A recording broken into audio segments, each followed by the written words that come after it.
สรรเสริญพระนามของพระเจ้าออกพระนามของพระเจ้าด้วยกันในค่ำคืนนี้พระองค์เจ้าค่ะสรรเสริญพระนามของพระองค์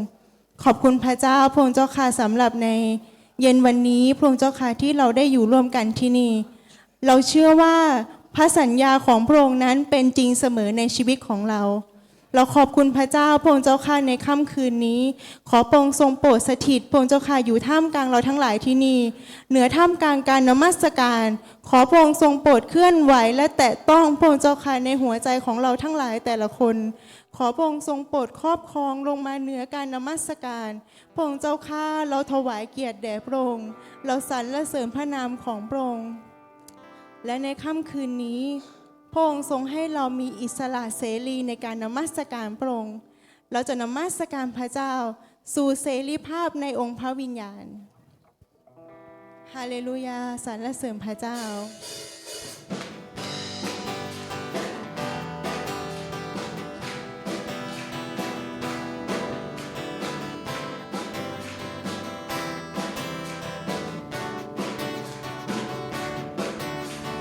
เชิญพระวิญญาณขององค์พระเจ้าเสด็จมาเยี่ยมเยียนพวกเราโปรดปล่อยเราเป็นไทยและชำระภายในด้วยฤทธิ์องค์พระวิญญาณเชิญพระวิญญาณทรงสัมผัสเราให้เต็มล้นด้วยความชื่นบานขอทรงฟื้นกำลังใจมีพลังเต็มหัวใจด้วยไฟแห่งพระวิญญาณสู่เสรีภาพวิญญาณสู่เสรีภาพนมัสการขอเทลงมาพระสิริภาเชิญพระวิญญาณเชิญพระวิญญาณขององค์พระเจ้าเสด็จมาเยี่ยมเยียนพวกเราปล่อยเราเป็นไทยและชำระภายในด้วยฤทธิ์องค์พระวิญญาณเชิญพระวิญญาณทรงสัมผัสเราให้เต็มล้นด้วยความชื่นบานกำลังใจมีพลังเต็มหัวใจด้วยไฟแห่งพระวิญญาณสู่เสรีภาพในองค์พระวิญญาณสู่เสรีภาพเมื่อนมัสการขอเทลงมาพระสิริภาสู่เสรีภาพในองค์พระวิญญาณสู่เสรีภาพเมื่อนมัสการขอเทลงมาพระสิริภาสู่เสรีภาพสู่เสรีภาพในองค์พระวิญญาณสู่เสรีภาพเมื่อนมัสการขอเทลงมาพระสิริภาสาธุการพระนามของพระองค์สาธุการพระนามที่สมบูรณ์งดงามที่พระพรเทเหมือนดังแม่น้ำสาธุการพระนามสาธุการพระนามเมื่อฉันลงในพื้นดินอ้างว้างไม่ต้องเดินผ่านหนทางกันดารสาธุการพระนามทุกพระพรของพระองค์ทุกพระพรที่พระองค์เทลงมาฉันขอสรรเสริญแม้ความมืดมิดคือผ่านเข้ามาฉันยังสรรเสริญสาธุการพระนามของพระเจ้าสาธุการพระนามฮาเลลูยาสาธุการพระนามของพระเจ้าสาธุการพระนามพระเจ้าสูงสุดสาธุการพระนามเมื่อตะวันส่องแสงทอลงมาเมื่อทุกสิ่งเป็นเหมือนปรารถนาสาธุการพระนามสาธุการพระนามบนเส้นทางเดินล้อมด้วยเสียงนาถึงต้องเจ็บปวดเมื่อยามเดินตามสาธุการพระนามทุกพระพรทุกพระพรที่พระองค์เทลงมาฉันขอสรรเสริญแม้ความมืดมิดคือผ่านเข้ามา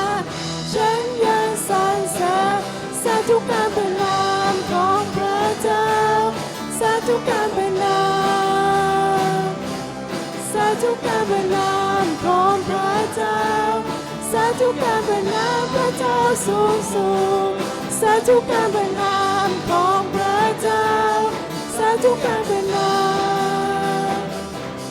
สาธุการประนามของพระเจ้าสาธุการประนามพระเจ้าสูงสุดทรงให้และทรงรับไปทรงรับไปทรงให้และทรงรับไป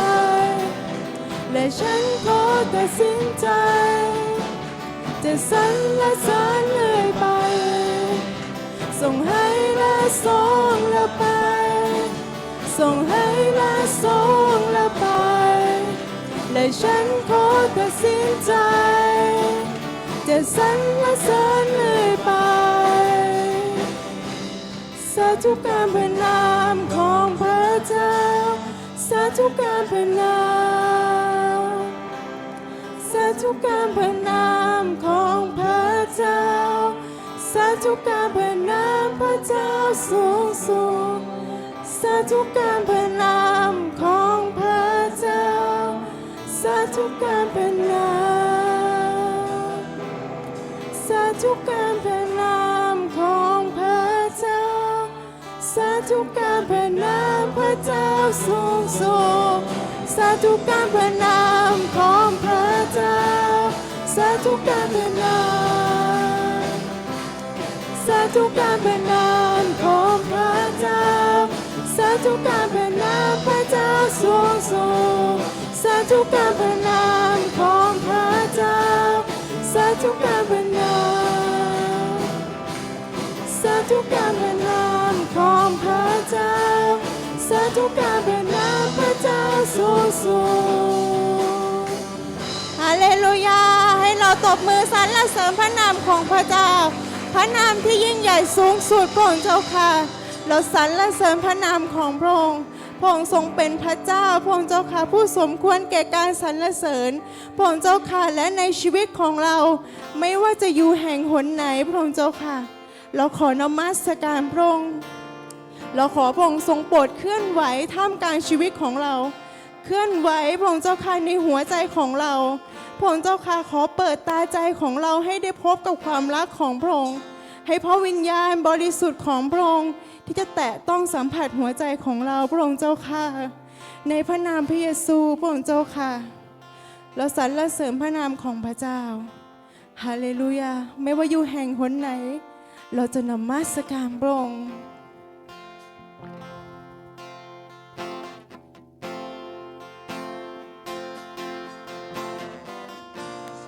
ฮาเลลูยาสรรเสริญพระองค์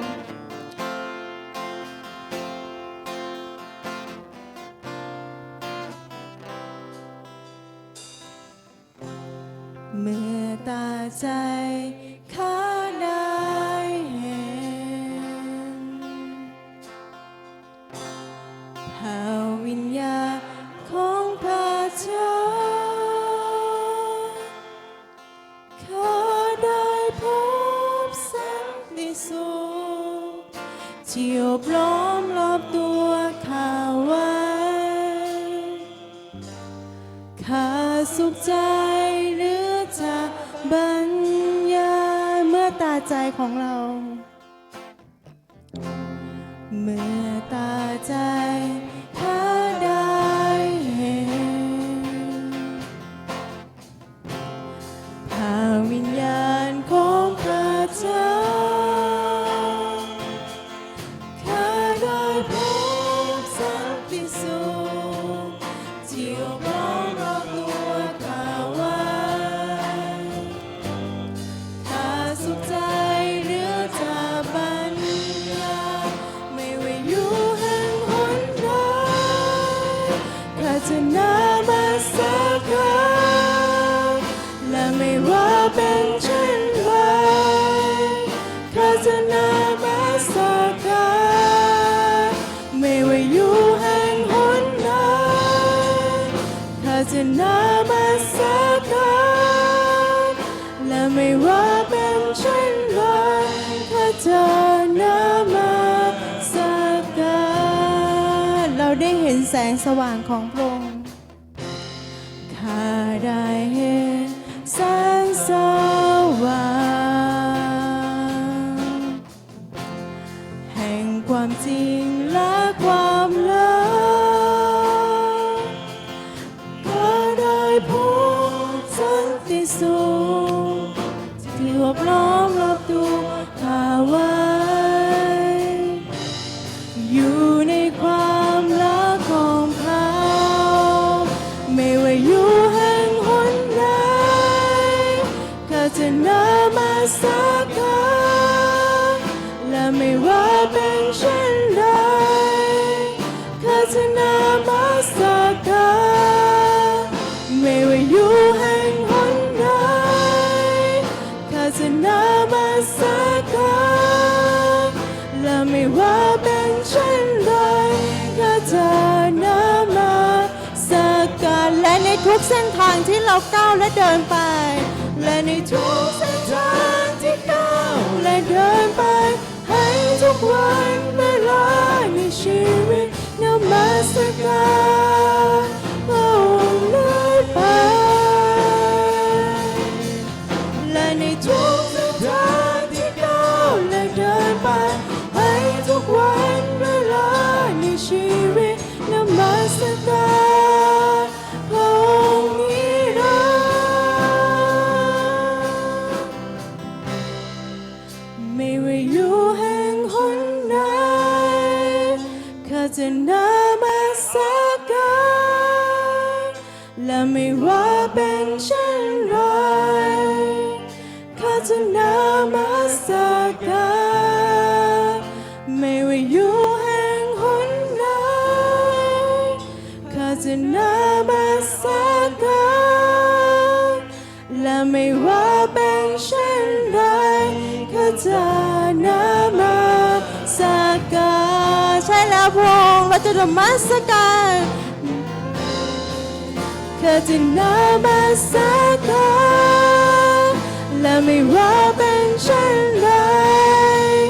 ข้าจะนมัสการไม่ว่าอยู่แห่งหนใดข้าจะนมัสการและไม่ว่าเป็นเช่นใดข้าจะนมัสการและไม่ว่าเป็นเช่นไรข้าจะนมัสการพระองค์เจ้าค่ะไม่ว่าเราจะเป็นเช่นไรเราจะนมัสการพระองค์เพราะด้วยพระคุณและความรักแท้ของพระองค์ที่ทรงมีต่อชีวิตของเราพระองค์เจ้าค่ะเราขอบพระคุณในความรักของพระองค์ที่ไม่เคยเสื่อมคลายไปจากชีวิตของเราเลยพระเจ้าแม้แต่สักวันหนึ่งแม้แต่วินาทีหนึ่งพระองค์ก็ยังทรงรักเราอยู่เสมอพระองค์เจ้าค่ะเรานมัสการพระองค์ที่นี่ขอพระองค์ทรงเติมเต็มหัวใจของเราพระองค์เจ้าค่ะฮาเลลูยาสรรเสริญพระองค์ด้วยพระคุณและความรักของพระองค์ที่ทำให้เราได้เข้ามาสรรเสริญพระนามของพระองค์ฮาเลลูยาสรรเสริญพระองค์ฮาเลลูยาสรรเสริญพระนามของพระองค์ด้วยพระคุณและความรักของพระบิดาทำให้ข้าร้องสรรเสริญนมัสการความรักนั้นมันคงตราบนิรันดร์ไม่ทำให้เสียใจทรงสรรเสริญตลอดเวลาและไม่ทรงซ้ำเติมหัวใจของเราหัวใจที่ช้ำตองและไม่ดับแสงเทียนที่สั่นไหวลีความรักนั้นมันคงตราบนิรันดร์ไม่ทำให้เสียใจทรงสรรเสริญตลอดเวลาด้วยรักความรักเธอที่ทรงยอมที่ประชดแล้วฟื้นคืนประชมประทานคือองค์พระ เยซูความรักแท้กลับคืนหัวใจชีวิตนี้ไม่ว่าอำนาจความตายหรือพลังฤทธิ์อำนาจใดๆไม่อาจฝืนทำลายความรักแท้ในองค์พระเยซูด้วยพระคุณและความรักของพระบิดาด้วยพระคุณและความรักของพระบิดาทำให้ข้าร้องสรรเสริญนามัสการความรักนั้นมันคงตราบนิรันดร์ไม่ทำให้เสียใจทรงสรรเสริญตลอดเวลาทรงไม่เคยซ้ำเติมหัวใจที่ฉันต้องใช่แล้วพระองค์และไม่ดับแสงเทียนที่สั่นไหวลีความรักนั้นมันคงตราบนิรันดร์ไม่ทำให้เสียใจทรงสรรเสริญตลอดเวลาด้วยรักความรักแท้ที่ทรงยอมพิพชนและฟื้นคืนพระชนเพื่อข้าคือองค์พระเยซูความรักแท้กลับคืนหัวใจชีวิตนี้ไม่ว่าอำนาจความตายหรือพลังฤทธิ์อำนาจใดๆไม่อาจฝืนทำลายความรักแท้ในองค์พระเยซูความรักแท้ความรักแท้ที่ทรงยอมพิพชนและฟื้นคืนพระชนเพื่อข้าคือองค์พระเยซูความรักแท้กลับคืนหัวใจชีวิตนี้ไม่ว่าอำนาจความตายหรือพลังฤทธิ์อำนาจใดๆไม่อาจฝืนทำลายความรักแท้ในองค์พระเยซูความรักแท้ของพระองค์ความรักแท้ที่ทรงยอมพิพชนและฟื้นคืนพระชนเพื่อข้าคือองค์พระเยซูความรักแท้กลับคืนหัวใจชีวิตนี้ไม่ว่าอำนาจความตายหรือพลังฤทธิ์อำนาจใดๆไม่อาจฝืนทำลายความรักแท้ในองค์พระเยซูความรักแท้ในองค์พระเยซูฮาเลลูยาพระองค์เจ้าข้าสรรเสริญพระองค์โดยความรักของพระองค์พระเจ้าโดยความรักของพระองค์ที่ทำให้เราได้อยู่ร่วมกันที่นี่พระองค์เจ้าค่ะที่ทำให้เราได้สรรเสริญถึงความยิ่งใหญ่ของพระองค์ร่วมกันที่นี่พระเจ้าฮาเลลูยาขอพระเจ้าได้รับเกียรติท่ามกลางเราทั้งหลายฮาเลลูยาสรรเสริญพระองค์ฮาเลลูยาพระเจ้า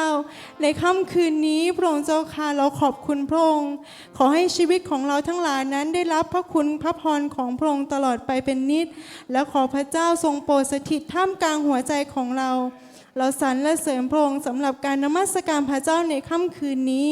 ขอพระเจ้าได้รับเกียรติสูงสุดพระองค์เจ้าค่ะในพระนามพระเยซูคริสต์เจ้าอาเมนฮาเลลูยาเชิญพี่น้องนั่งค่ะขอบคุณพระเจ้าค่ะขอเชิญอาจารย์จำเริญค่ะ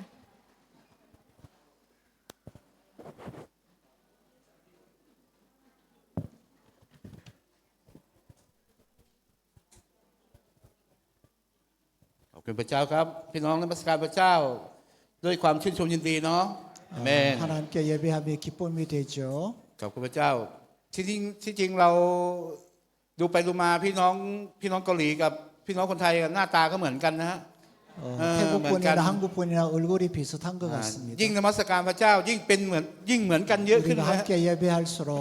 하나가 됨을 ครับ 느낍니다. ก่อนอื่นก็ยินดีต้อนรับพี่น้องอย่างเป็นทางการอีกครั้งหนึ่งนะฮะ 오늘 ก็ 저녁에 여러분 만나서 반갑고요. ขอบคุณพระเจ้าที่ผู้รับใช้ได้นำพี่น้องมานะคิดจากพันธกิจชุมชนหน้องกี่นะครับ 예, ยกมือขึ้นหน่อยครับยกมือขึ้นหน่อย 농기교회 หน้อง 우아이 กี่ 전도사님 오셨고요. 오, 마,ประมาณ 성도들도 5, 6, 7 คน 오셨고요. ครับคิดจากบอลลิงครับคิดจากบอลลิง 볼링 교회 볼링. 성폰 오,ขอบคุณพระ 전도사님 เจ้าครับ 성도들 คิดจากสา 오셨고요. ว่านครับสาว่าน 사완 프라야 โอ้ 교회도 สาว่านมาขอบคุณพระเจ้า 오셨고요. โนนสำราญ 논삼브란 교회도 อ่า 오셨습니다. คิดจากทานพระพรโชคชัย นี่ 단프라폰 교회도 오셨고요. ไกลที่สุดนะฮะทานพรโชคชัย บริสุทธิ์ พอๆกับน้องกีเนาะขอบคุณพระเจ้าวันนี้เราต้อนรับอีกครั้งหนึ่งจากคริสตจักรที่ประเทศเกาหลีนะครับ ยังไม่บอกชื่อเดี๋ยวให้พี่น้องไปฟังข้างบนเอาปรบมือต้อนรับกับทีม 예, ที่มา 한국에서 오신 분들 환영하겠습니다. 따라합니다. 일어나시고 박수 감사합니다. ครับ แล้วก็คืนนี้เราจะมีโอกาสได้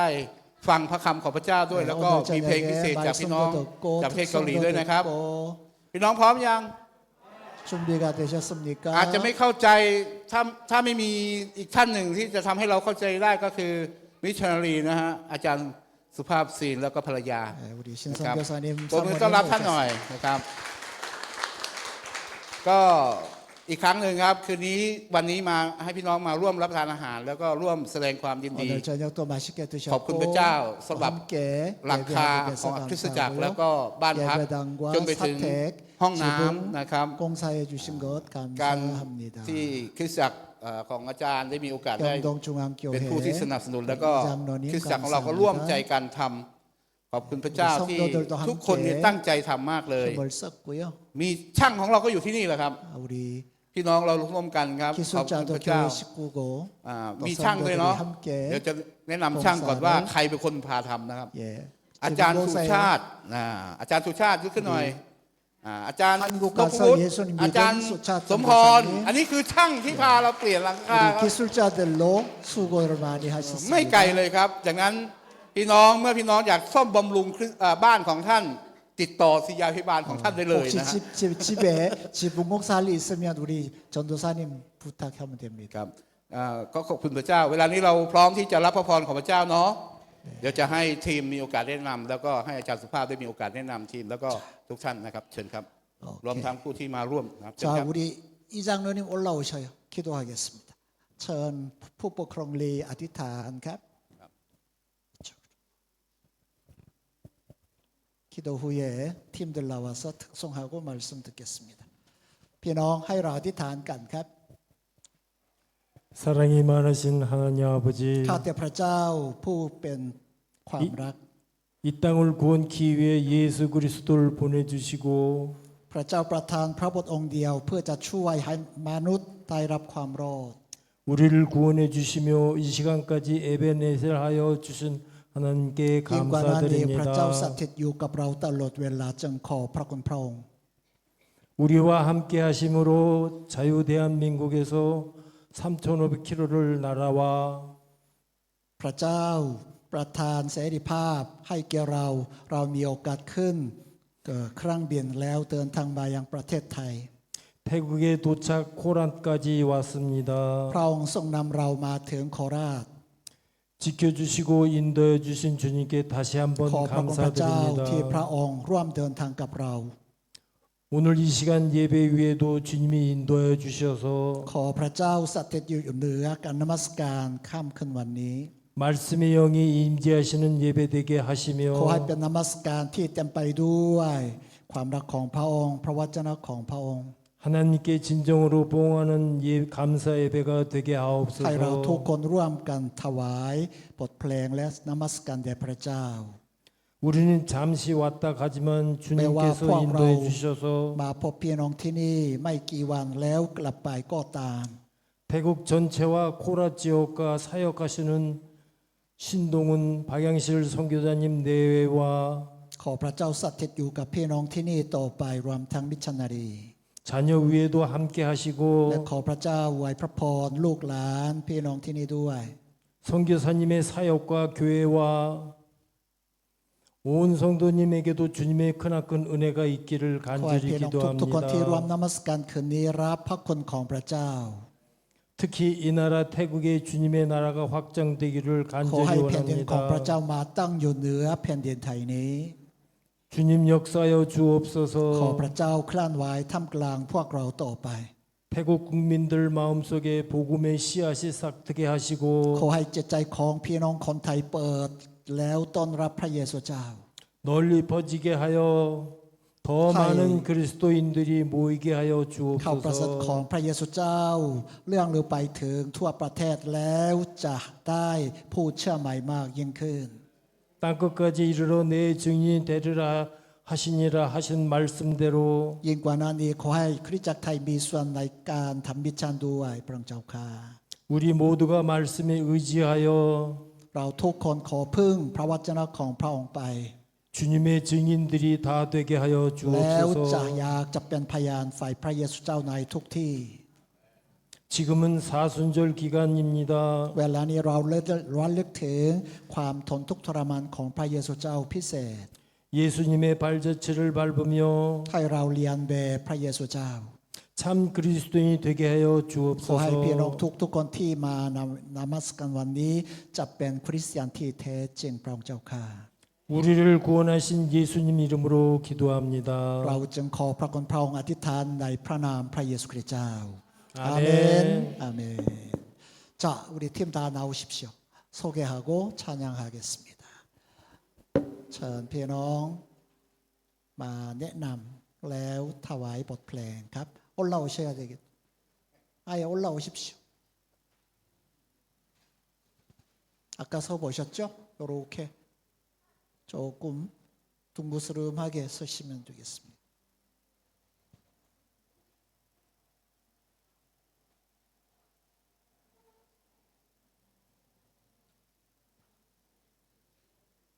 됐어요?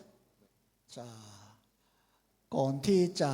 ถวายบทเพลงนะครับ แนะนำทีมที่จะมาพบพี่น้องนะครับ อาจารย์คิมโสบในคริสตจักรยองดงจุงนังครับ แล้วภรรยาครับสีเหลืองนะครับอาจารย์ยูนครับเคยเป็นมิชชันนารีที่ประเทศบราซิล 5 ปีนะครับ เวลานี้นะรับเชิญเป็นโสบกรีโกอุรีผู้ปกครองลีนะครับ ผู้ถวายสำหรับหลังคานะครับ ผู้ปกครองลี그리고 내가 잘 몰라 목사님 소개해จำชื่อไม่ได้นะให้อาจารย์คิมแนะนำ 저희 팀장 윤현순 권사님, 오늘 맛있는 음식을 해주신 박승란 권사님, เชฟคืนนี้นะครับพี่น้องรับประทานอาหารอร่อยใช่ไหมครับฝีมือของเขา 찬양을 연습시키고 준비해주신 이향원 권사님, มักขานายเก๋าโซลีนะครับให้ทีมเราเตรียมบทเพลงซึ่งเป็นภาษาไทยพี่น้องฟังออกได้หรือเปล่านะลองฟังดู 우리 건강을 챙겨준 김인순 권사님, มักขานายเก๋าโซคิมผู้รักษาสุขภาพของทีมมิชชั่นครั้งนี้ครับ 네, 같이 참여하신 이충자 집사님, มักขานายกลีครับ 제일 맏언니 임경희 집사님, แล้วก็มัคคานายกอิมนะครับพี่ใหญ่นะครับของเรา 그다음에 제일 어린 김민환 집사님, มัคคานายกคิมแม่คนที่3นะครับแม่กับลูกชายครับมาด้วยกัน 회계를 맡아주는 안수진 เท 권사님, ระยิกของทีมนี้นะมัคคานายกลีครับ 네, 마지막으로 임정희 집사님. มัคคานายกอิม소개 다 했어요? 오케이. 자, 이거 들고 하십시오.ทีมมิชชั่นจะถวายบทเพลงชื่อองค์พระผู้เป็นเจ้าผู้ทรงพระชนอยู่พี่น้องฟังได้เลยนะครับ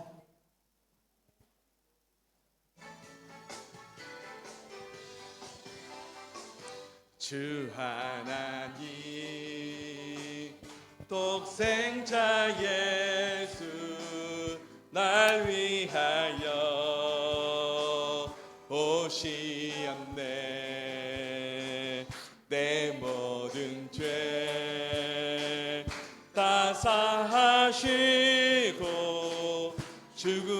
죽음에서 부활하신 나의 구세주 살아계신 주 나의 참된 소망 걱정 근심 전혀 없네 사랑의 주내 갈 길 인도하니 내 모든 삶의 기쁨 늘 충만하네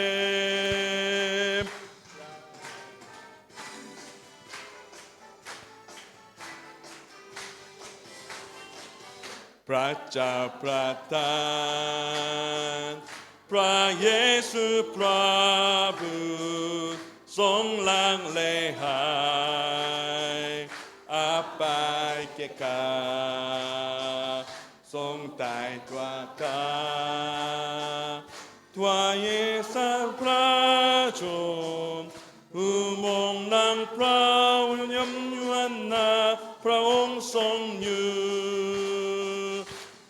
Praung như khắp tròn phương nhi tai Praung song như cam cru ai pai Praka ne chai Praung song nam na Ka chao tôn Praka ne chai Praung song như Prong song như khắp tròn phương nhi tai Prong song như cam cru ai pai Proka ne chai Prong song nam na Ka chao tôn Proka ne chai Prong song như Kacha hukton prokane chai praung song yu.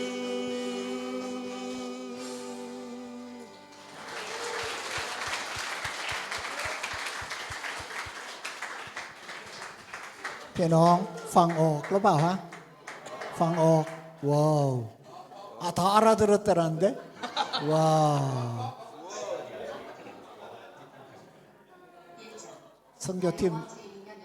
선교팀 와가지고 이렇게 알아듣기 어려운데 좋았어 애쓰셨어 권사님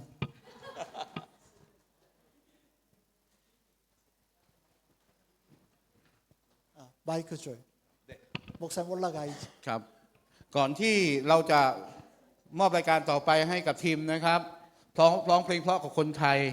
ดังนั้นเราก็อยากจะมีของที่ระลึกสำหรับคนไทยให้ไปด้วยครับเรามอบของที่ระลึกก่อนนะอาจารย์ 웰라니เหรอครับ ตอนนี้ให้ทีมก่อนนะครับโอเคครับ 우리 설교 듣기 전에 우리가 준비한 작은 거 เพราะว่าร้องเพลง 전달하고 ภาษาไทยได้เพราะมากเลยเลยต้องให้ 오랜만에 태국어 찬양 너무 잘 들렸대요. 이런 적이 잘 드문데. 자, 다들 나오셔야 되겠네. 하나씩 받으셔야 돼. 나오셔요. 아이고, 이쁘다. 네.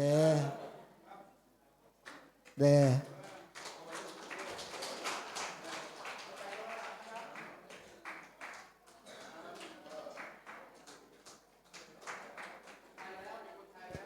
아이고, 태국 사람 됐대. 하나씩 다 걸고 계셔.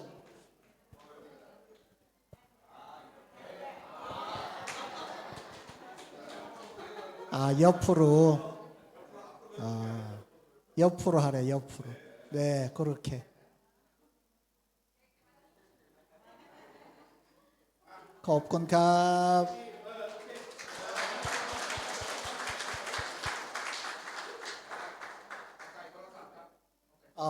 휴대폰 넣고 다니시면 된다.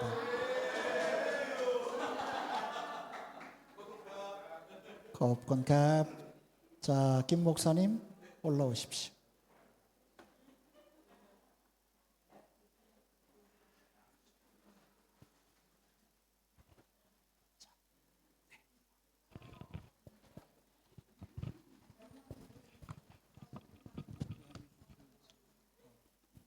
진짜 괜찮습니다. 오케이.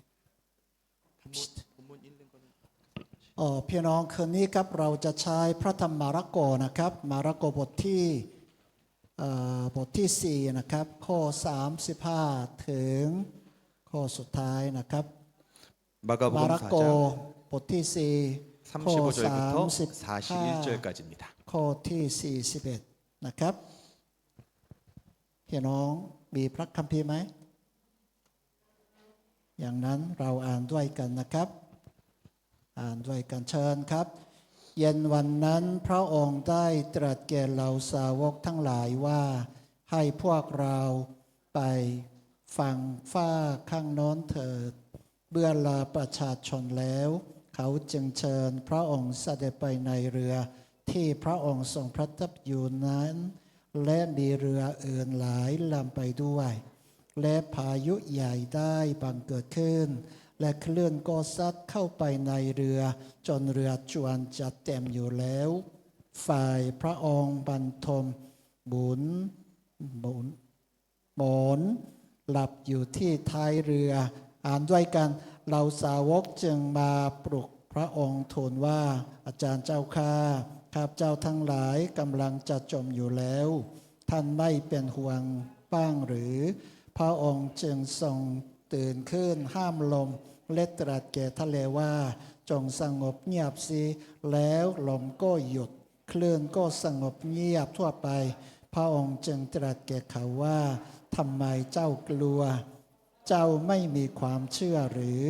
ฝ่ายเขาก็เกรงกลัวนักหนาและพูดกันและกันว่าท่านนี้เป็นผู้ใดหนอจนชั้นลมและทะเลก็เชื่อฟังท่านอาเมน 안녕하십니까? สวัสดีครับ 저는 태국에 이번이 12번째입니다. ข้าพเจ้าเดินทางมายังประเทศไทยในครั้งนี้นะครับเป็นครั้งที่12 제가 처음 태국에 방문한 것은 1993년이었습니다. 1993ครับเจ้ามายังประเทศไทยเป็นครั้งแรกครับ 그래서 30년이 넘게 이제 태국을 오면서 제가 잘하는 말이 한마디가 있습니다.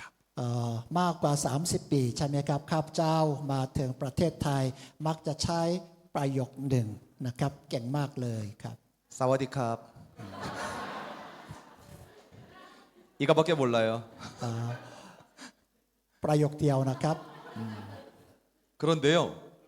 저는 태국을 사랑합니다. แม้ว่านะพูดไทยไม่เป็นก็ตามข้าพเจ้ารักประเทศไทยครับ 이 옆에서 통역해 주시는 신동훈 선교사님하고 같이 사역하기를 원했습니다. จริงๆแล้วข้าพเจ้าอยากจะร่วมรับใช้กับอาจารย์สุภาพในประเทศไทยครับ 아마 그랬으면 저도 이곳에서 사역할 수 있지 않았을까 생각을 ถ้าพระ 해봅니다. เจ้าทรงโปรดใช่ไหมครับข้าพเจ้าร่วมกันรับใช้กับสุภาพได้เลยครับ 하지만 하나님의 인도하심은 거기에 있지 แต่พ 않았습니다. ระเจ้าไม่อนุญาตครับ 저는 한국 교회에서 담임 목사로 교회를 기쁘게 เค 섬기고 ยเป็นมิช 있습니다. ชันนารีในประเทศบราซิล5 ปีครับหลังจากนั้นรับเชิญมาเป็นสบในคริสตจักรยงดงจุงอังทุกวันนี้ 태국을 올 때마다 이상하게 생각했던 것이 있습니다. เมื่อใดครับเจ้ามายังประเทศไทยนะครับรู้สึกแปลกประหลาดครับ 매일 아침이면 승려들이 거리를 걷는 모습을 ทุก 보았습니다. เช้านะครับมีพระสงฆ์เดินใช่ไหมครับตามถนนนะครับ 이른 새벽 주황빛 옷을 입은 승려들이 조용히 발을 옮기는 그 모습. ข้าพเจ้านะครับสังเกตดูที่นะพระสงฆ์ใช่ไหมเดินช้าๆแล้วนะครับพบชาวพุทธ 그것을 바라보는 태국 사람들의 눈빛에는 경건함이 있었습니다. แล้วก็เราพี่น้องคนไทยใช่ไหมครับเคารพนับถือพระสงฆ์อย่างสูง 평안을 원하는 마음이 있었습니다. แล้วก็เห็นว่าพี่น้องคนไทยอยากได้รับสันติสุขผ่านเรื่องนั้นบ้าง 지금 코랄에서 살아가시는 여러분들도 เวลานี้พี่น้องนะครับที่มาคืนนี้อยู่ในอำเภอที่นี่ 네, 일하시는 분들도 있을 것이고 บางท่านนั้นเป็นคนทำงาน 자녀를 키우는 หรือ 분들도 เป็น 계실 แม่บ้าน 것입니다. ที่เลี้ยงลูกในบ้าน 그 삶 속에서 여러분은 평안을 느끼고 계십니까? ไม่ทราบว่าท่านมีอาชีพใดทำอะไรก็ตามตัวเรามีสันติสุขจริงไหม 태국 사람들은 예로부터 평안을 찾아왔습니다. ข้าพเจ้านะครับได้ยินว่าพี่น้องคนไทยชอบคำว่าสันติสุข 절에서 향을 피우고 เขาก็เลยติดต่อกับวัด 공덕을 쌓고 แล้วก็ทำบุญ 선행을 하면서 그 แล้ว 평안이 ทำการดี 오기를 เพื่อจะได้สัน 기다렸습니다. ติสุขในใจ 그러나 오늘 저는 여러분에게 말씀드리고 싶습니다. แม้เป็นอย่างนั้นนะครับเราเป็นผู้เชื่อใช่ไหมครับคืนนี้พระเจ้าอยากให้เราได้สันติสุขแท้ๆจากพระองค์ 그 평안은요 สันติสุขนั้น 공덕을 쌓는다고 되는 것이 ไม่ 아닙니다. เกี่ยวกับทำบุญครับพี่น้อง 그 평안은 สันติสุขนั้น 선행을 충분히 해야지 얻을 수 있는 것이 아닙니다. ทำการดีมากเพียงไรจะได้สันติสุขไม่เกี่ยว 그 평안은 สันติสุขนั้น 오직 예수님만이 주시는 것입니다. พระเยซูเจ้าเป็นผู้ประทานสันติสุขครับ 오늘 저는 여러분의 마음에 대해서 말하고 คืนนี้ 싶습니다. ข้าพเจ้านะครับแบ่งปันถึงเรื่องนี้นะครับให้พี่น้องทุกท่านเปิดใจแล้วได้เสียงนั้นครับ 여러분의 마음은 평안하십니까? ถามในใจว่าคุณมีสันติสุขจริงหรือเปล่า 저는 평안하지 않아요. แต่อาจารย์คิมไม่มีสันติสุขเลยครับ 태국말을 모르는데 설교를 해야 돼요. เพราะว่าเราพูดไทยไม่เป็นต้องแบ่งปันต่อหน้าคนไทย 겉으로는 괜찮아 보여도 마음에 평안이 없는 분이 혹시 계십니까? ดูข้างนอกเราไม่รู้ใช่ไหมครับอาจารย์นะเบิ่มมีสันติสุขหรือเปล่าเราไม่รู้เลยครับ 혹시 밤에 혼자 있을 때 눈물을 흘리는 분은 안 계십니까? ไม่ทราบมีใครบ้างครับ ในกลางคืนอยู่คนเดียวรู้สึกเหงาก็เลยร้องไห้อย่างนี้หรือเปล่าฮะ 가족 때문에 บางคนนั้นโศกเศร้าเพราะครอบค 돈 รัว 때문에 บางคนนั้นโศกเศร้าเนื่องจากเงินทอง 건강 때문에 บางคนนั้นนะครับเป็นห่วงเพราะไม่สบาย 아무에게도 말하지 못하는 ไม่ 그런 สามารถ 걱정이 จะพูด 있으십니까? เรื่องนั้นให้แก่คนอื่นได้เลย 태국 사람들처럼 오랫동안 공덕을 쌓으려 노력했지만 พี่น้องคน 마음 ไทย 안에 여전히 อยากได้ 불안한 사람은 สัน 안 ติสุข 계십니까? แท้ๆแต่คนนั้นครับไม่สามารถจะได้ครับ 우리 예수님은요 우리의 마음을 아십니다. แต่พระเยซูเจ้าของเรานั้นเป็นผู้ทรงทราบสภาพจิตใจของเรา 여러분들이 말하지 않아도 แม้ว่าเราไม่พูดถึงเรื่องนั้นพระองค์ทรงทราบ 여러분의 눈물을 보셨습니다. พระเจ้าเห็นน้ำตานะครับของเรา 여러분의 한숨 다 พระเจ้า 들으셨습니다. กำลังฟังนะครับการถอนใจของเรา 그리고 오늘 저를 이 자리로 이끄셨습니다. คืนนี้พี่น้องมาพบแล้วก็ฟังคำแบ่งปันจากอาจารย์คิม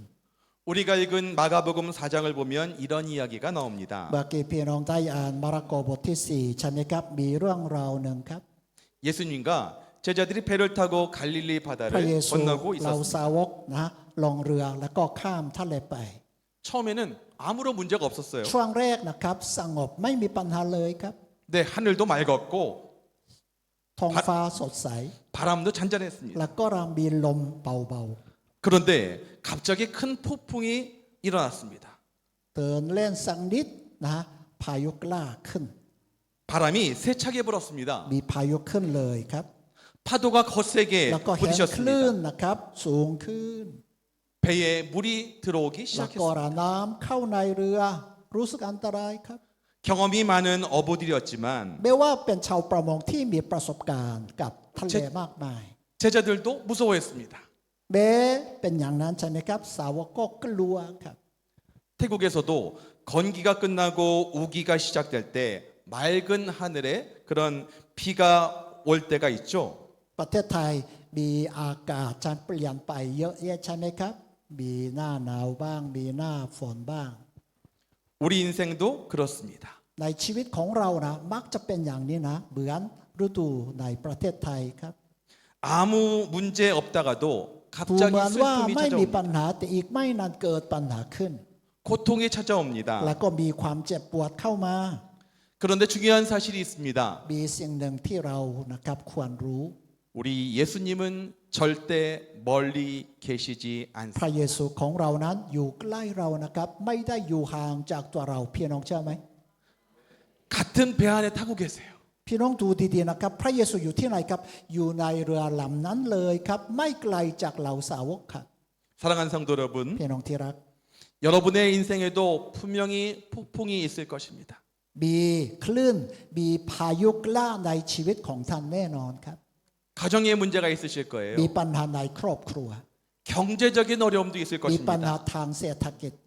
건강의 문제가 มี 있을 ปัญ 수도 หา 있습니다. ทางสุขภาพ 말할 수 없는 마음의 상처가 있는 사람도 แล้ 있을 วก็มี 것입니다. นะครับบาดแผลภายในด้วย 앞이 보이지 않는 แล้ว 그런 ก็มอง 막막함이 อ 있을 นาค 수도 ตไม่ได้ 있습니다. ก็มี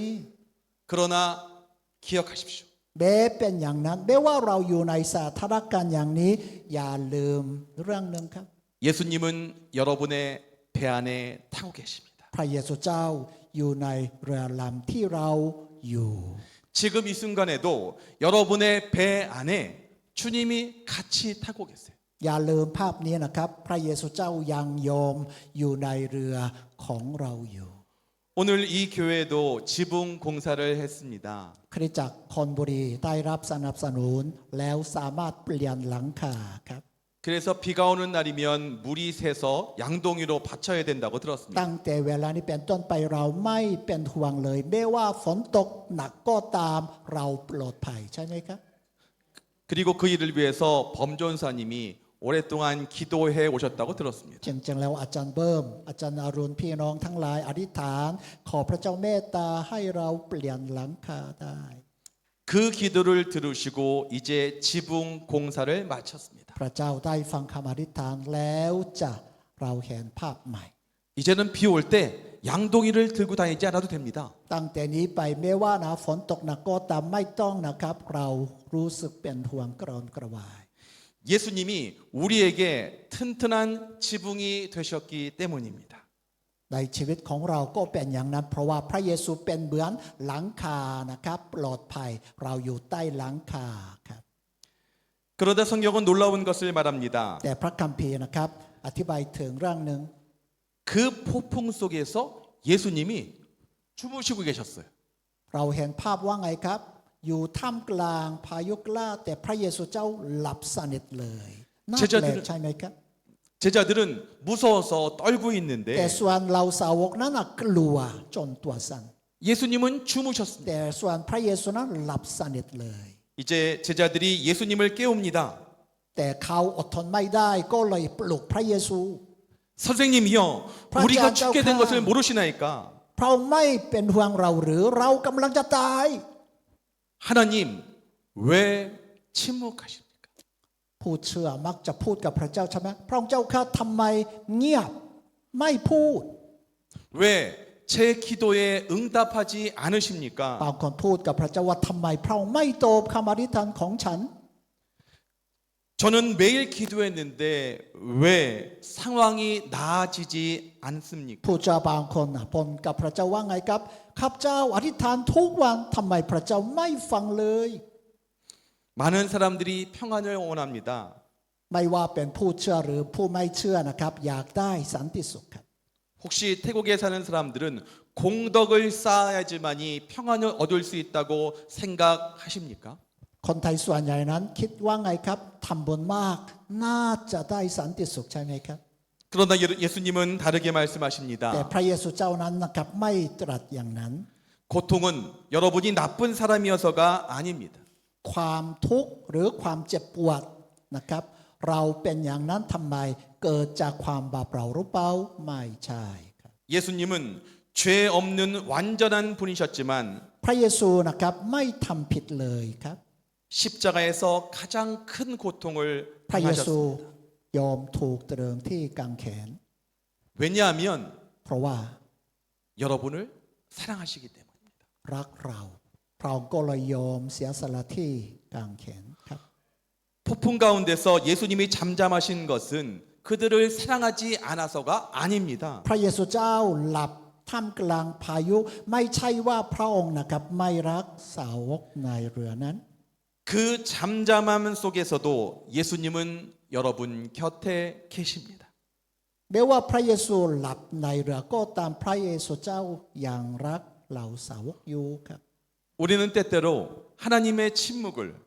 무서워하고 거절로 느낍니다. ผู้เชื่อบางคนนั้นกลัวเมื่อพระเจ้าเงียบไม่ตอบคำอธิษฐานครับ 그러나 어머니가 잠든 아기 옆에 조용히 앉아 지키는 것처럼 พระเจ้าดังเงียบเหมือนกับว่าไงครับคุณแม่นะครับนั่งข้างๆนะครับเด็กทารกกำลังหลับอยู่ 예수님은 우리가 느끼지 못하는 순간에도 우리를 지키고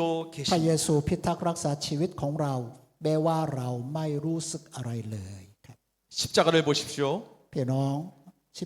십자가를 พี่ 보십시오. น้องดูไม้กางเขนนะครับ 예수님은 우리를 위해 자신의 생명을 내어 주셨습니다. พระเยซูประทานชีวิตของพระองค์เพื่อจะได้เราแต่ละคนให้เป็นบุตรของพระเจ้า 그 사랑은 조용하지만 깊고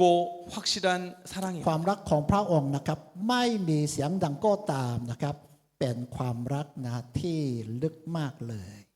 예수님은 우리의 죄 때문에 십자가에 달리셨습니다. พระเยซูยอมถูกตรึงไม้กางเขนเนื่องจากความบาปของเราแต่ละคน 그 십자가는 정죄의 자리가 아니라 사랑의 자리입니다. หมายถึงว่าไม้กางเขนของพระเยซูไม่ใช่นะครับเป็นสัญลักษณ์เกี่ยวกับความทนทุกข์ไม่ใช่นะเป็นสัญลักษณ์แห่งความรักของพระองค์ 성경은 요한복음 3장 16절에서 하나님이 세상을 บทที่ 이처럼 3 ข้อ 사랑하사 ที่ 독생자를 주셨으니 16 พระเยซูรัก 이는 เรา 그를 믿는 자마다ประทานพระบุตร 멸망하지ของพระองค์ 않고 영생을 ผู้ 얻게 ใด 하려 เชื่อในพระองค์ 하심이라. เขาจะได้ชีวิตนิรันดร์คือชีวิตของพระเจ้า 태국도 그렇고 한국도 그렇고 ไม่ว่าเป็นประเทศไทยหรือประเทศเกาหลีใต้ 어머니가 자녀를 위해서 모든 것을 바치는 것을 가장 아름다운 사랑이라고 얘기합니다. คุณแม่เลี้ยงดูลูกด้วยความรักเราพูดกันว่ามันเป็นตัวอย่างสำหรับความรักของพ่อแม่ 자녀가 아프면 어머니는 잠을 자지 않습니다. เมื่อลูกไม่สบาย คุณแม่ยอมนอนไหมครับ ไม่ยอมใช่ไหมครับ 자녀가 굶주릴 때 어머니가 먼저 먹지 않습니다. ลูกหิวข้าวคุณแม่กินอาหารคนเดียวหรือเปล่าไม่เป็นอย่างนั้น 우리 하나님의 사랑은 그 어머니의 사랑보다도 훨씬 더 크십니다. ความรักของพระเจ้านั้นใหญ่กว่าความรักของคุณแม่ต่อลูกครับ 하나님은 자신의 아들 예수님을 여러분을 위해서 십자가에 내어 เพ 주셨습니다. ราะว่าพระเจ้าประทานพระบุตรองค์เดียวของพระองค์ให้แก่เราคือค่าไถ่บาป 하나님은 여러분을 사랑하십니다. พระเจ้ารักพี่น้องแต่ละคนครับ 실패했어도 ไม่ว่าเราล้มเหลว 넘어졌어도 ไม่ว่าเราล้มลง 믿음이 약해도 หรือขาดความเชื่อ 여전히 사랑하십니다. พระองค์ยังรักเราแต่ละคนครับ 십자가는 너는 소중하다고 하는 하나님의 선언입니다. ไม้กางเขนนั้นเป็นการประกาศของพระเจ้าว่าเจ้ายังมีคุณค่าในเรา 예수님이 일어나서 말씀하셨습니다. พระเยซูเจ้านะครับตื่นนอนแล้วตรัส 잠잠하라 고요하라. เงียบใช่ไหมครับ ห้าม เห็นว่าคลื่นเงียบ แล้วก็ลมหยุด 그리고 바다가 잔잔해졌습니다. หลังจากนั้นอะไรเราสาวกเห็นว่าทะเลเงียบลงทันที 사랑하는 성도 여러분, พี่น้องที่รักครับ 예수님은요 พระเยซูเจ้า 오늘도 우리의 마음에 말씀하십니다. ยังตรัสแก่เราแต่ละคนครับ 괜찮다. ไม่เป็นไรนะ เรารับผิดชอบ 내가 여기 있다. เพราะเราอยู่เจ้าอยู่กับเจ้า 두려워하지 อย่า 말아라. กลัวเลย 환경이 바로 바뀌지 않을 수도 있습니다. เราอยากให้สภาพแวดล้อมของเราเปลี่ยนไปเร็ว แต่บางครั้งนั้นเป็นอะไรครับ สภาพแวดล้อมที่เราประสบนั้นไม่ยอมเปลี่ยนก็มี 그러나 마음의 평안이 찾아옵니다. แม้ว่าเราอยู่ในสถานการณ์อย่างนั้น พระเยซูอยู่กับเราเราก็ได้สันติสุขของพระองค์ครับ 여러분, 우리의 노력으로 평안을 얻을 수가 없습니다. อย่าพึ่งตัวเองครับ เราพยายามแล้วจะได้สันติสุขหรือเปล่าไม่ได้ 평안은 예수님이 우리에게 주시는 선물입니다. เพราะว่าสันติสุขนั้นเป็นของขวัญที่มาจากองค์พระผู้เป็นเจ้า 혹시 나는 혼자다라고 느끼십니까? ไม่ทราบว่ามีใครบ้างครับรู้สึกว่าเราอยู่คนเดียวในโลก 아무도 내 마음을 모른다고 หรือ 생각하십니까? คิดว่าไม่มีใครเข้าใจจิตใจของเราดีไหมครับ 사람들은 공동체를 소중히 여깁니다. เราให้ความสำคัญกับชุมชนของเราครับ 이웃이 아플 때 함께 슬퍼합니다. ชาวบ้านใช่ไหมเป็นโรคเราก็นะครับเศร้าใจ 혼자라고 하는 것은 참으로 외롭고 무서운 แต่เรา 일입니다. อยู่คนเดียวนั้นนะไม่น่าเป็นอย่างนั้นใช่ไหมครับเป็นเรื่องน่ากลัว 하지만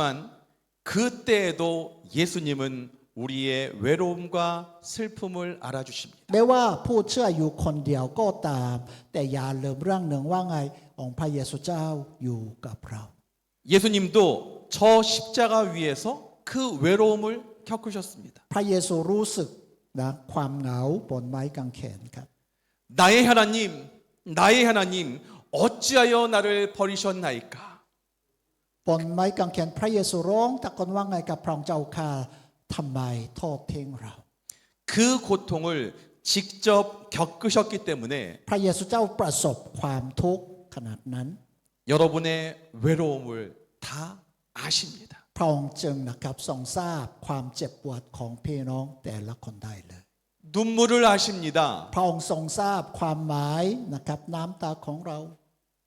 배신도 아십니다. พระเยซูทรงทราบความคำว่าทรยศด้วยครับ 고통을 아십니다. พระองค์ทรงทราบความทุกข์ด้วย 그래서 여러분을 완전히 이해하십니다. หมายถึงว่าพระเยซูเจ้าเข้าใจทุกเรื่องของเราครับพี่น้อง 오늘 마음이 힘든 분, 외로운 분 계십니까? ไม่ทราบคืนนี้เวลานี้มีใครบ้างครับ ไม่มีสันติสุขจริง 위로가 필요하십니까? ๆ อยากจะได้รับการปลอบโยนจากพระเจ้าไหม 예수님께 이렇게 말씀해 보시기 อย่างนั้นเรา 바랍니다. น่าจะพูดกับพระเยซูเจ้าอย่างนี้ครับ 예수님, พระเยซูเจ้าข้า 제 배에 함께 있어 주세요. ขอพระองค์อยู่ในเรือของฉันต่อไป 제 마음에 들어와 주세요. ขอพระองค์ประทับในจิตใจของข้าพเจ้า 예수님은 멀리 계신 분이 아니십니다. อย่าลืมเรื่องนี้นะครับ พระเยซูไม่ได้อยู่ไกลจากเรานะครับ 지금 여러분 곁에 계십니다. พระเยซูอยู่ข้างๆพี่น้อง แล้วก็พระวิญญาณพระเจ้าประทับในตัวเรา 제자들이 폭풍을 만났을 때 그들이 원했던 것은 단 하나였습니다. เมื่อสาวกเจอพายุกล้าเขาอยากได้เรื่องเดียวครับ 폭풍이 멈추는 것. อยากให้พายุพักสงบครับ 그런데 예수님은 폭풍만 멈추신 것이 ไม่ใช่ว่าพ 아닙니다. ระเยซูนะครับห้ามลมอย่างเดียว 제자들의 마음속에 찾아오셔서 พระเยซูนะครับ 깊고 조용한 평안을 주셨습니다. ประทานสันติสุขแท้ๆให้แก่เหล่าสาวกในเรือลำนั้นครับ 요한복음에서 예수님이 이렇게 말씀하셨습니다. 평안을 너희에게 끼치노니 ยอห์นบทที่14นะครับตรัสว่า 나의 평안을 너희에게 주노라. เรามอบสันติสุข 내가 너희에게 주는 것은 세상에 주는 สั 것과 นติสุขที่ 같지 เราประทาน 아니하니라. นั้นไม่เหมือนสันติสุขในโลก 너희는 마음에 근심하지도 말고 ด้วยเหตุนี้ 두려워하지 อย่า 말라. กลัวเลย นี่คือคำตรัสของพระเยซูเจ้า 세상에 주는 평안은요. สันติสุขจากโลกนี้ครับ 통장에 잔고가 있을 때 느껴지는 것이 아닙니다. ขึ้นอยู่กับอะไรครับ สมุดบัญชีมีเงินมากน่าจะเป็นสันติสุขบ้าง 자녀들이 속을 썩이지 않을 때 얻을 수 있는 것이 아닙니다. หรือนะครับลูกๆนะเติบโตได้ดีให้พ่อแม่ได้สันติสุขบ้าง 주님이 주시는 것입니다. จริงๆแล้วสันติสุขแท้นั้นต้องรับจากองค์พระผู้เป็นเจ้าทางเดียว 주님이 주는 평안은 세상의 것과 다릅니다. เพราะว่าสันติสุขของพระองค์มีความแตกต่างกับสันติสุขในโลกครับ 폭풍 한가운데서도 우리를 지켜주십니다. พระเยซูเจ้านะครับพิทักษ์รักษาชีวิตของเราอยู่ท่ามกลางพายุแห่งชีวิตครับ 눈물이 흐르는 그 자리에서도 찾아오십니다.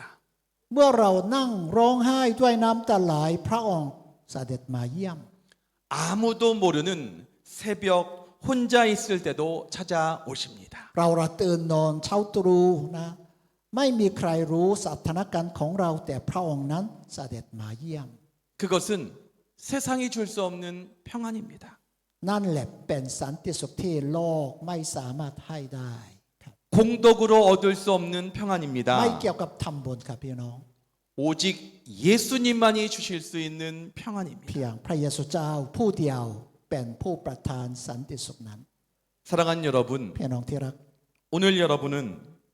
오늘 예수님은 여러분 한 사람 한 사람에게 이 평안을 선물로 내밀고 계십니다. คืนนี้พระเยซูเจ้านะครับอยากจะให้พี่น้องแต่ละคนจะรับสันติสุขของพระองค์ครับ 주님의 그 손을 잡으십시오. เราควรทำเรื่องอะไรกับเราจับมือของพระเยซู 그 평안을 받으십시오. แล้วจะได้สันติสุขของพระองค์ทันที 지금 이 순간에 예수님의 평안이 여러분의 마음에 흘러 들어오기를 주님의 이름으로 ใน 축복합니다. คืนนี้ครับขอให้พี่น้องทุกคนได้รับสันติสุขแท้ๆจากองค์พระเยซูเจ้าเลยครับ 오늘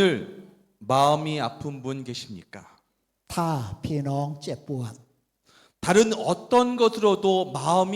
채워지지 않는 분 แล้วก็รู้ 계십니까? สึกว่างเปล่าหรือเปล่า 예수님의 사랑이 필요하신 분 계십니까? หรือมีใครบ้างต้องการความรักของพระเยซู 예수님은 그런 여러분을 기다리십니다. แต่พระเยซูเจ้านะครับอยากจะช่วยพี่น้อง 그리고 우리를 안아 주십니다. แล้วอุ้มเราด้วยครับ 십자가의 사랑으로 덮어 พระเย 주십니다. ซูเจ้านะครับปกคลุมด้วยความรักที่ไม้กางเขน 요한복음 14장 27절의 말씀처럼 주님의 평안이 지금 이 자리에 임하게 될 줄로 ตามโย 믿습니다. นบทที่14ข้อที่27ในค่ำคืนนี้พระองค์จะประทานสันติสุขให้แก่ผู้นมัสการแต่ละคนครับ 설교를 준비하면서 떠오른 찬양이 있습니다. ขณะที่ข้าพเจ้านะเตรียมคำแบ่งปันนะครับคิดนะบทเพลงหนึ่ง 이번에도 여러분들 귀에 잘 들렸으면 좋겠습니다. อยากให้พี่น้องฟังนะครับเหมือนนะฮะบทเพลงเก่า 산티스 광프라크리 하이케탄 벤산티 숲디로 마이아이하이 벤산티 속디롱 마이 사마카우자이 산티수 산티수 산티수 티프라크리 머파이 잘 들리십니까? ๆฟังออกได้ไหม 어제 저녁에 저희 선교팀이 เมื่อคืนนะครับทีมมิชชั่น 같이 이 찬양을 불렀습니다. เราร่วมถวายบทเพลงนี้ครับ 그리고 한 명 한 명을 이 찬양으로 축복했습니다. เราอวยพรทีละคนโดยบทเพลงนี้ 많은 성도들이 이 찬양을 부르면서 울었습니다. เมื่อคืนใช่ไหมครับเราถวายบทเพลงนี้เห็นพี่น้องแต่ละคนนะครับร้องไห้ด้วยน้ำตาไหล 왜냐하면 เพราะว่า 주님의 평안이 느껴졌기 때문입니다. เขาระใต้สันติสุขของพระเจ้าซาบซึ้งใจก็เลยร้องไห้ครับ 여러분, 주님의 평안을 원하십니까? พี่น้องทุกท่านอยากได้สันติสุขขององค์พระเยซูคริสต์เจ้าไหมครับ 그렇다면 ถ้าอย่างนั้น 이 시간에 좀 같이 기도하면 좋겠습니다. เรานะครับอธิษฐานด้วยกันนะครับ 이 찬양을 아시나요? 가장 똑같 비슷해요. เจอัลจิพี่น้องรู้ใช่ไหมครับบทเพลงนี้เนาะ 자, 같이 한번 불러볼까요? เราจะนะครับสรรเสริญด้วยกันนะครับ 산티스 강크라키 하이케탄 벤산티 쑥디로 마이하이 벤산티 쑥디로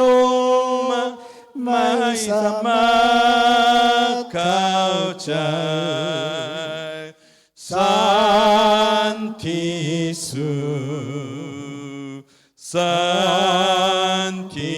산티수 Santi Sukti Prakri Mopa. 이 시간에 기도하고 싶습니다. เวลานี้ครับอยากจะเชิญพี่น้องอธิษฐานด้วยกันนะครับ 어떻게 기도하고 싶냐면 เราอธิษฐานยังไงดีครับ 우리 한국 사람들이 태국 사람들을 좀 찾아갈까요? เชิญพี่น้องเกา 자, หลีนะครับ 일어나십시오. เยี่ยมเยียนพี่น้องคนไทย 그래서 일단은 저희가 먼저 찬양을 먼저 불러드릴게요. 평안을 너에게 주노라. พี่น้องเกาหลีนะครับ ถวายบทเพลงให้แก่พี่น้องก่อน 저는요 예수님 믿어서 너무 행복합니다. ข้าพเจ้าเชื่อในพระเยซูนะครับมีความสุข 주님의 평강이 있어요. ข้าพเจ้ามีสันติสุขของพระเยซูเจ้า 저는 이 평강이 여러분에게도 있으면 ข้าพ 좋겠어요. เจ้าอยากให้พี่น้องที่ร่วมนมัสการคืนนี้มีสันติสุขเหมือนข้าพเจ้า 그래서 이 시간에 그 마음을 가지고 우리 한국 사람들이 웰라니 여러분들을 위해서 이 찬양으로 พี่น้องเกา 축복하겠습니다. หลีนะครับถวายบทเพลงให้แก่พี่น้องคนไทยครับ 평안을 평안을 너에게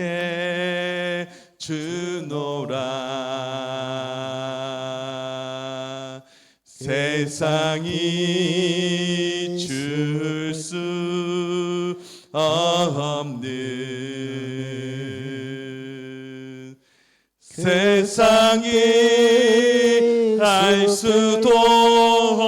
없는 평안 주님의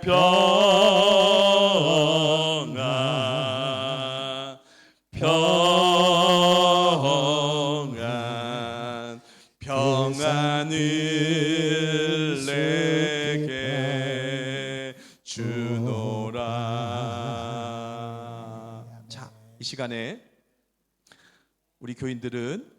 잠깐 일어나시겠습니까? 우리 태국 Please 분들 stand up, please. อ่า 네. ขอพี่น้องยืนขึ้นนะครับ 자, 우리 한국 분들이 한 분씩 찾아가시는데 동성을 찾아가세요. 이성 찾아가면 안 됩니다. 동성을 ให้พี่น้อง 찾아가서 คนเกาหลี 그분한 ไปหาพี่น้องคนไทยครับ 그 사람에게 찬양 불러주고 같이 기도하도록 하겠습니다. แล้ว 자, ไหว 할까요? พรนะครับอธิษฐานเพื่อกันนะครับ 평안을 너에게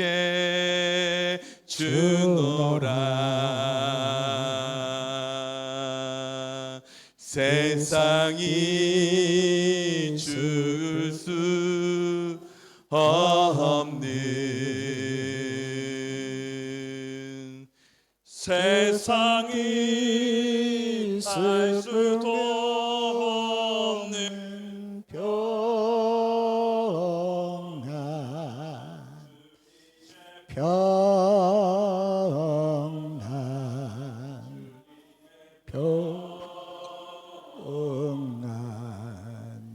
평안을 내게 주노라. 자, 우리가 앞에 있는 사람의 기도 제목을 몰라요. พี่น้องเกาหลีนะฮะไม่รู้ว่าพี่น้องแต่ละคนมีหัวข้ออธิษฐานอะไร 근데 여러분 그거 아세요? 우리가 예수님 믿으면 나중에 천국에서 만나요. เราพบกันที่นะครับแผ่นดินของพระเจ้าแน่นอนครับ 이 시간에 좀 안아주면서 우리 같이 신앙생활 다 잘해서 천국에서 만납시다. 그 마음을 가지고 พี่น้องเกาหลีกอดคอพี่น้องนะครับแล้วพูดว่าให้เราพบกันที่เมืองสวรรค์เลย 주님의 평안이 앞에 있는 사람에게 임하기를 바라는 마음을 가지고 같이 기도하도록 하겠습니다. ให้เรา 기도하겠습니다. ซึ่งกันและกันนะ 하나님 ครับ 아버지 감사합니다. 아버지 이 시간에 기도한 것은 태국 형제들을 위해서 기도합니다. 하나님께서 인도해 주셔서 이들 가운데 하나님의 사랑이 온전히 임할 수 있도록 도와주시옵소서. 주님께서 도우시고 주님께서 함께해 주셔서 태국 사람들 가운데도 주님의 평안이 임할 수 있도록 도와주시옵소서. 공덕으로 갈 수 없고 우리의 선행으로 갈 수 있는 것이 아닙니다. 주님의 도우심이 주님을 믿는 마음이 있어야지만이 영원한 하늘나라에 갈 수 있는데 그 하늘나라에 같이 갈 수 있도록 도와주시옵소서. 우리는 한국에서 이분들은 태국에서 신앙생활 잘 하다가 정말 천국에서 만나길 바라는 마음을 가지고 기도함으로 나아갈 수 있도록 주여 도와주시옵소서. 우리 마음 가운데 이 귀한 마음을 부어주셔서 사랑하며 서로를 이해하고 서로 용납하고 도와주는 귀한 역사가 있을 수 있도록 주여 역사여 주시옵소서. 주님의 은혜가 있게 하여 주시옵소서. 아버지여 함께 하여 주시옵소서. 그래서 우리 모두 가운데 하나님의 은혜가 임하게 하여 ฉันเกียรติคุณพระ 주시옵소서. เยซูเจ้าในค่ำคืนวันนี้ขอบคุณพระเจ้าฮาเลลูยาฮาเลลูยาอาเมน 할렐루야 할렐루야 할렐루야 할렐루야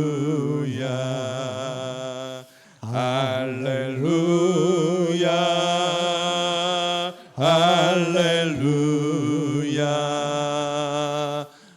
할렐루야 할렐루야 할렐루야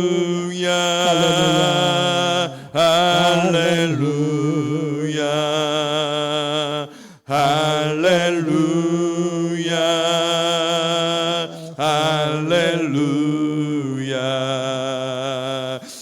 할렐루야 할렐루야 할렐루야 할렐루야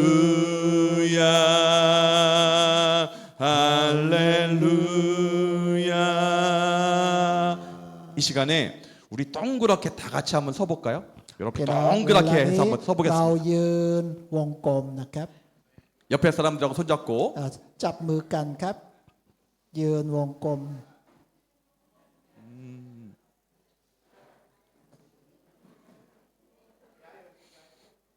วงกลมเดียวกัน โอเค ทุกคนเข้ายืนครับ 자,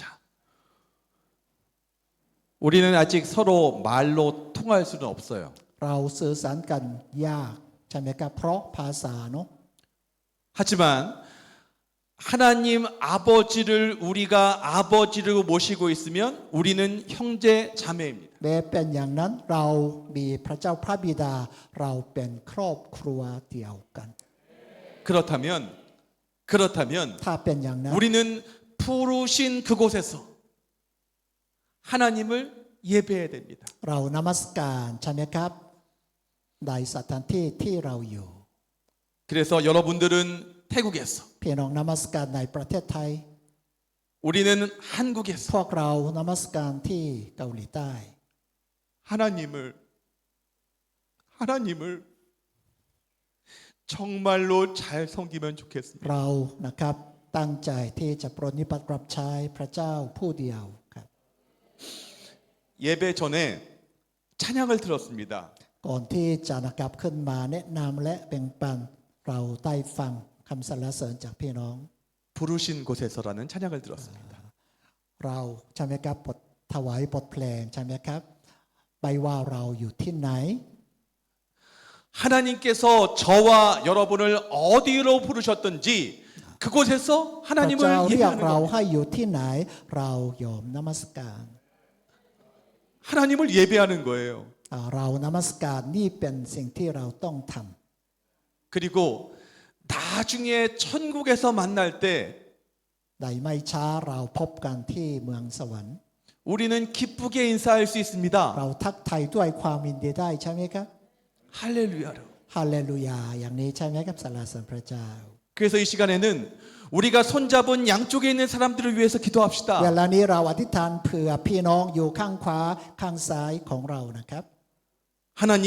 그럼 이 좀 양옆에 있는 사람들이 ขอให้พี่น้องทั้งสองนี้ 예수님 믿고 เชื่อในพระเยซูจริง 천국에서 만나게 하여 แล้วก็ให้เราพ 주시옵소서. บกันที่สวรรค์กัน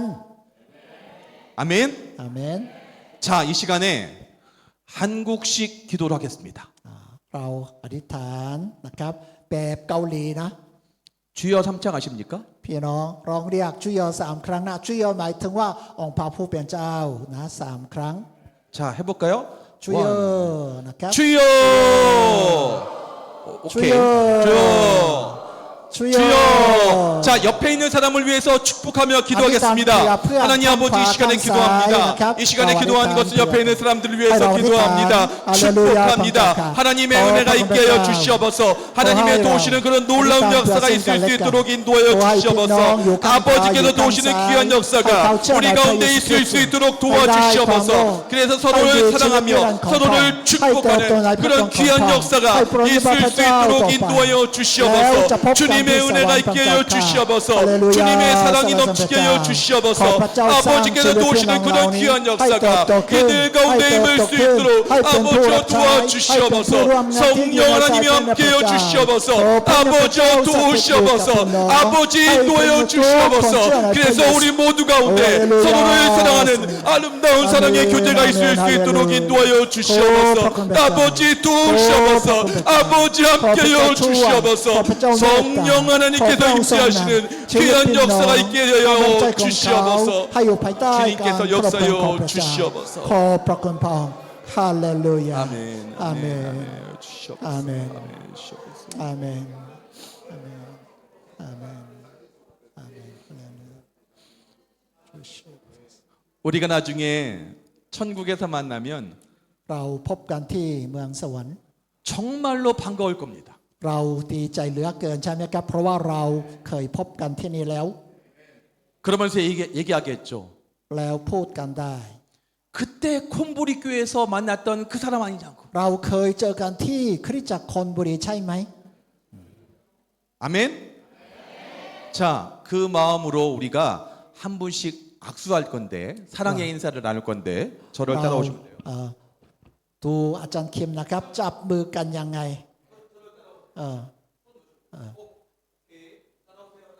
ตามอาจารย์คิมไปจับมือนะครับแล้วก็อาจารย์สนพรตามจับมือกันไหวพรอาจารย์อ้วยตามไปอาจารย์อ้วยพ่อตามไปอย่างนั้นขอพระเจ้าไหวพระพรโอเคเชิญครับไหวพรซึ่งกันและกันจับมือกันขอพระเจ้าไหวพระพร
목사님 올라와 축도해.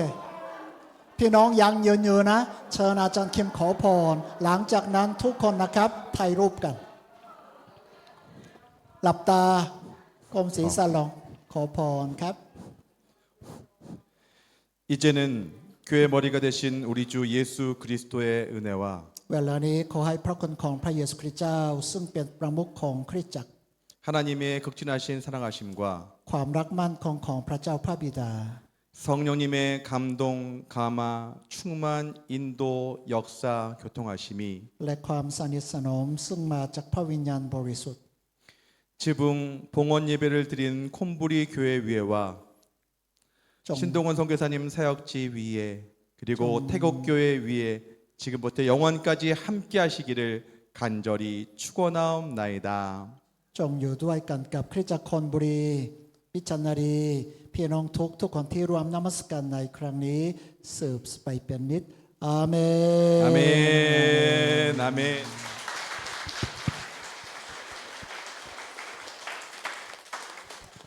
โอเคครับพี่น้องเดี๋ยวเราจะถ่ายรูปด้วยกันนะครับจัดเก้าอี้ช่วยเอาวัยรุ่นช่วยจัดเก้าอี้หน่อยแล้วถ่ายรูปทุกคนครับใครจะขึ้นไปยืนข้างบนเวทีก็เชิญเลยครับวัยรุ่นจัดเก้าอี้เต็มแถวนี่ครับ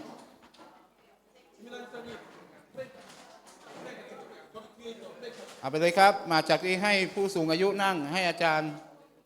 นั่งเราจะไปยืนบนเวทีก็ได้นะครับใครจะขึ้นไปจองบนเวทีเชิญเลยครับเสร็จแล้วนะครับเดี๋ยวพี่น้องพรุ่งนี้ทีมจะอยู่ถึงเที่ยงนะครับแล้วก็เราจะมีภารกิจออกเยี่ยมตามชุมชนพรุ่งนี้เช้าทานอาหารเช้าที่นี่ประมาณ7:30นะครับแต่พรุ่งนี้เราจะพี่ทีมจะอยู่กับเราจนถึงเที่ยงนะครับทานอาหารเที่ยงเสร็จแล้วก็จะกลับนะครับใครไม่อยากกลับบ้านนอนนี่ก็ได้มีที่นอนโอเคครับไปทางนู้นอีกใครเด็กๆขึ้นไปบนเวทีใครอยากจะขึ้นบนเวทีเชิญครับนี่บันไดเชิญครับผู้สูงวัยนั่งเก้าอี้ผู้สูงวัยนั่งเก้าอี้เลยใครที่อายุมากแล้วนั่งเก้าอี้เชิญครับ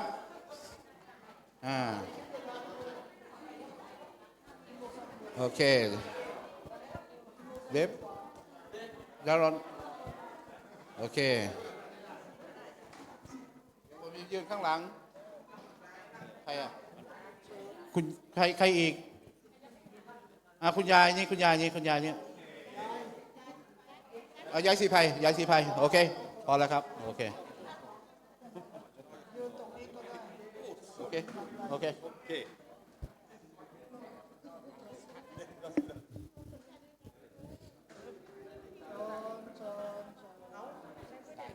ได้ไหมครับผ่านฝ่ายไปช่วยขยับเก้าอี้ออกข้างๆหน่อยลูกนนช่วยเอาเก้าอี้ออกไปข้างเลยใส่ไปเลย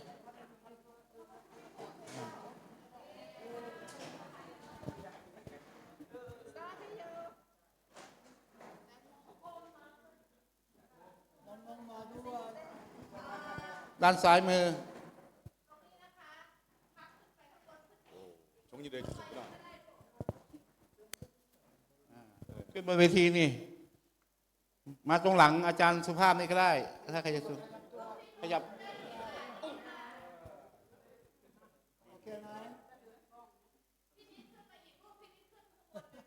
พินิจขึ้นข้างบนแล้ว 감사하시군요. ขยับตัวนิด ขยับตัว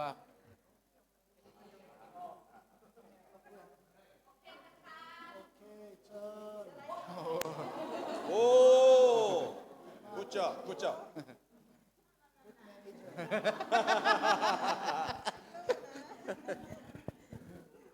มองกล้องครับมินิฮาร์ท 미니아트.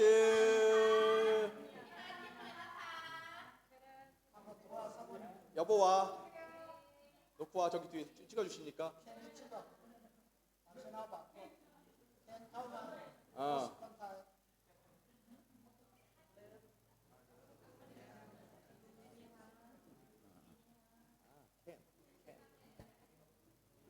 nickname เคน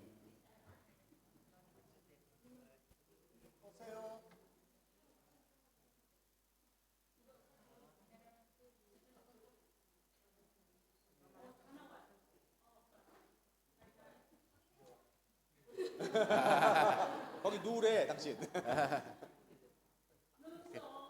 ยกมือ 미니아. 자, 파이팅. 파이팅. 파이팅. ครับตบมือหน่อยยังมีอาหารนะครับพี่น้องข้างนอกนะครับใครยังไม่ทานข้าวเชิญนะครับ ขอบคุณมากนะครับ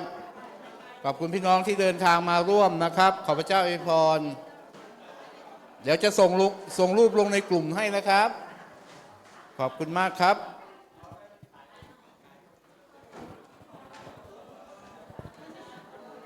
ครับขอบคุณครับครับพรุ่งนี้จะไปหานะไหมฮะ